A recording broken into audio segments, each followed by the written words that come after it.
हिमाचल प्रदेश में अनेकों धर्मस्थल प्रतिष्ठित हैं, जिनमें बाबा बालकनाथ धाम देओरसिद्ध उत्तरी भारत में एक दिव्य सिद्ध पीठ है। यह पीठ हमीरपुर से 45 किलोमीटर दूर देओरसिद्ध नामक सुरम्य पहाड़ी पर है।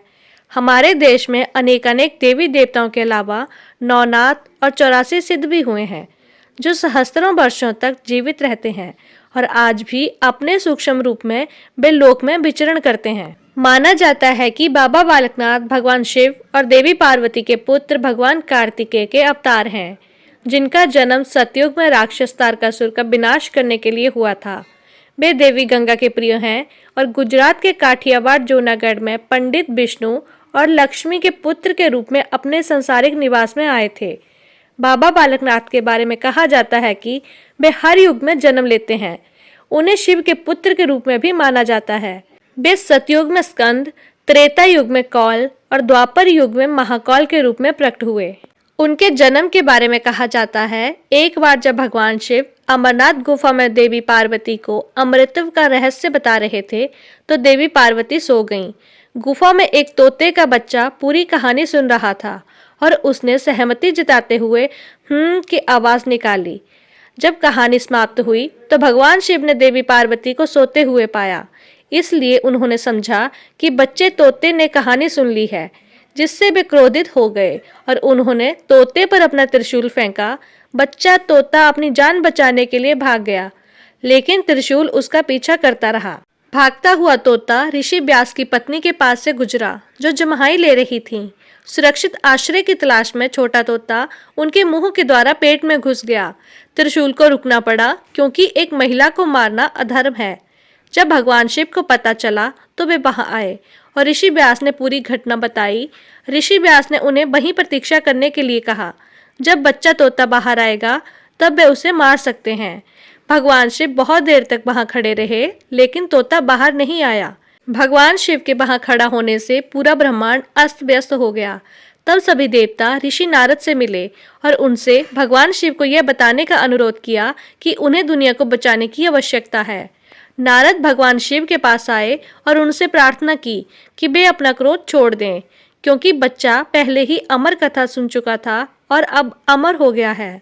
भगवान शिव ने तोते के बच्चे को बाहर आने के लिए कहा। बदले में बच्चे तोते ने एक वरदान मांगा। भगवान शिव ने स्वीकार कर लिया। बच्चे तोते ने प्रार्थना की कि वह एक व्यक्ति के रूप में बाहर आएगा और उसके साथ पैदा होने वाले किसी भी अन्य बच्चे को सभी ज्ञान प्राप्त होगा और वह भी अमर होंगे। जब भगवान शिव ने इसे स्वीकार किया तो ऋषि व्यास के मुख से एक दिव्य शिशु निकला। उन्होंने भगवान शिव से प्रार्थना की और उनका आशीर्वाद प्राप्त किया। यह धन्य शिशु बाद में शुकदेव मुनि कहलाया।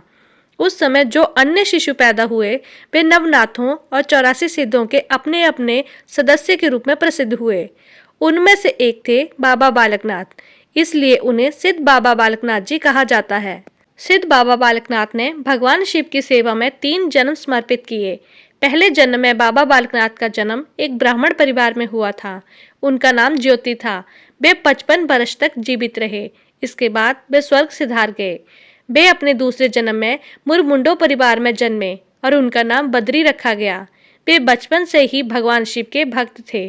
बाबा को 45 वर्ष की आयु में विवाह करना पड़ा, लेकिन जन्म से ही उनके मन में भगवान शिव से मिलने की इच्छा थी, इसलिए ब्रह्मचर्य ही उनका एकमात्र मार्ग था। 51 वर्ष की आयु में बाबा बालकनाथ ने घर छोड़ दिया। द्वापर युग में बाल योगी महाकौल जिस समय कैलाश पर्वत पर जा रहे थे, जाते हुए रास्ते में उनकी मुलाकात एक वृद्ध स्त्री से हुई। उसने बाबा जी से गंतव्य में जाने का अभिप्राय पूछा। वृद्ध स्त्री को जब बाबा जी की इच्छा का पता चला कि वे भगवान शिव से मिलने जा रहे हैं, तो उसने उन्हें मानसरोवर के किनारे तपस्या करने की सलाह दी और माता पार्वती, जो कि मानसरोवर नदी के किनारे अक्सर स्नान के लिए आया करती थीं, से उन तक पहुंचने का उपाय पूछने के लिए कहा। बाबा जी ने बिल्कुल वैसा ही किया और अपने उद्देश्य भगवान शिव से मिलने में सफल हुए। भगवान शिव प्रसन्न हुए और उन्हें कलयुग में परम सिद्ध होने का आशीर्वाद दिया और कहा कि वे हमेशा बालक के रूप में रहेंगे और उम्र उन पर असर नहीं करेगी। भगवान शिव ने बाबा से शिवपुरी में रहने को कहा ताकि वे उन्हें मुक्ति दे सकें, लेकिन बाबा ने मुक्ति न लेने का फैसला किया और इसके बजाय तीसरा जन्म लेने का फैसला किया ताकि वे सब हासिल कर सकें। जो वे अपने दूसरे जन्म में नहीं कर पाए थे। भगवान शिव इस तीसरे जन्म के लिए सहमत हो गए, लेकिन उन्होंने यह भी कहा कि बाबा की उम्र शिवपुरी आए बालक जितनी ही रहेगी। भगवान शिव ने तीसरे जन्म में उन्हें मार्गदर्शन देने के लिए ऋषि नारद को भी निर्देश दिया।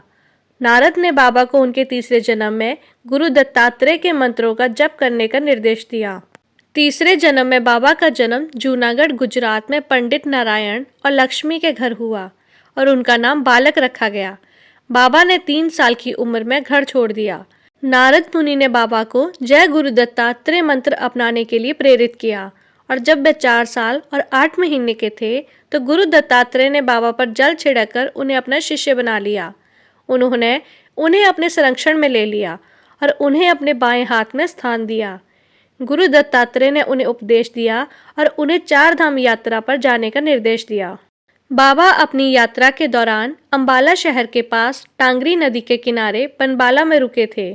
उसके बाद वे हिमाचल प्रदेश के शाहतलाई पहुंचे और माता रत्नों के दत्तक पुत्र बन गए और उनकी गायों का पालन पोषण किया।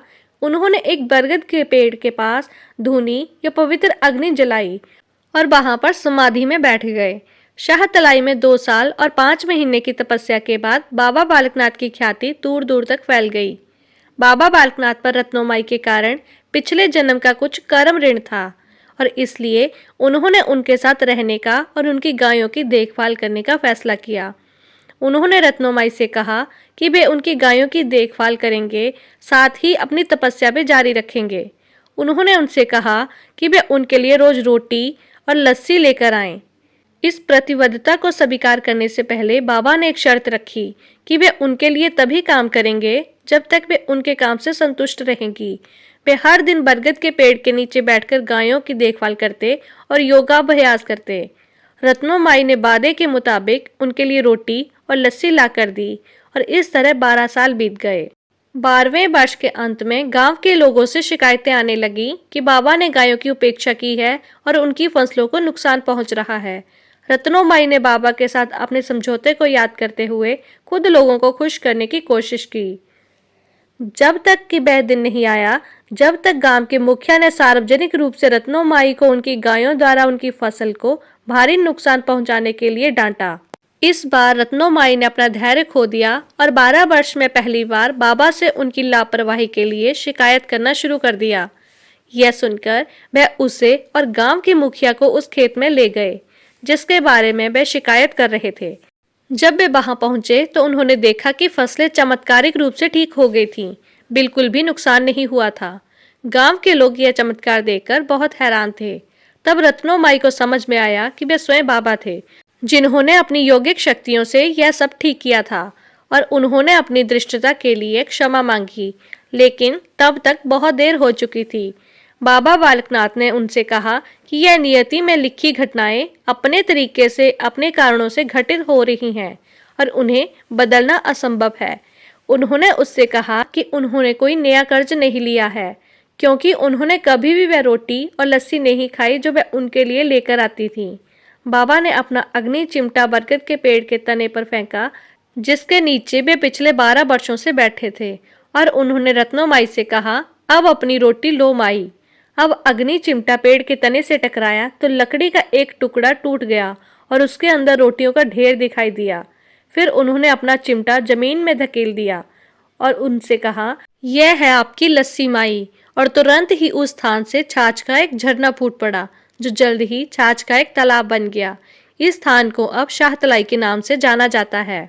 इस घटना की जब आसपास के क्षेत्र में चर्चा हुई तो ऋषि मुनि व अन्य लोग बाबा जी की चमत्कारी शक्ति से बहुत प्रभावित हुए।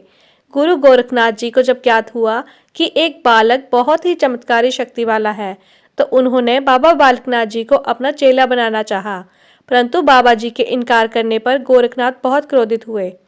जब गोरखनाथ जी ने उन्हें जबरदस्ती चेला बनाना चाहा तो बाबा जी ने शाहतलाई से उडारी मारकर धौलगिरी पर्वत पर पहुंच गए, परंतु बाबा जी के इनकार करने पर गोरखनाथ बहुत क्रोधित हुए। जब गोरखनाथ ने उन्हें जबरदस्ती चेला बनाना चाहा तो बाबा जी शाहतलाई से उडारी मारकर धौलगिरी पर्वत पर पहुंच गए, जहां आजकल बाबा जी की पवित्र गुफा है। इनके पूजनीय स्थल को द्योटसित के नाम से जाना जाता है। यह मंदिर हिमाचल प्रदेश के हमीरपुर जिले के चकमोह गांव की पहाड़ी के उच्च शिखर में स्थित है। मंदिर में पहाड़ी के बीच एक प्राकृतिक गुफा है। ऐसी मान्यता है कि यही स्थान बाबा जी का आवास स्थान था। मंदिर में बाबा जी की एक मूर्ति है। भक्तगण बाबा जी की बेदी में रोट चढ़ाते हैं। रोट को आटे और चीनी गुड़ घी में मिलाकर बनाया जाता है। यहाँ पर बाबा जी को बकरा भी चढ़ाया जाता है, जो कि उनके प्रेम का प्रतीक है। यहाँ पर बकरे की बलि नहीं चढ़ाई जाती, बल्कि उनका पालन पोषण करा जाता है। बाबा जी की गुफाओं में महिलाओं के प्रवेश पर प्रतिबंध है, लेकिन उनके दर्शन के लिए गुफा के बिल्कुल सामने एक ऊंचा चबूतरा बनाया गया है, जहां से महिलाएं उनके दूर से दर्शन कर सकती हैं। मंदिर के करीबन 6 किलोमीटर आगे एक स्थान शाहतलाई स्थित है, और ये वही स्थान है जहां पर बाबा जी रत्नोबाई की गौएं चराया करते थे और ध्यान योग किया करते थे। मान्यता है कि भक्तजन जो भी इच्छा लेकर बाबा जी के मंदिर में जाएं, वह अवश्य पूरी होती है। बाबा जी अपने भक्तों की मनोकामनाएं पूर्ण करते हैं, इसलिए देश विदेश व दूर दूर से श्रद्धालु बाबा जी के मंदिर में अपने श्रद्धा सुमन अर्पित करने आते हैं। अगर आपको वीडियो पसंद आया है तो वीडियो को लाइक करें, चैनल को सब्सक्राइब करें और बेल आइकन को प्रेस करना ना भूलें। धन्यवाद।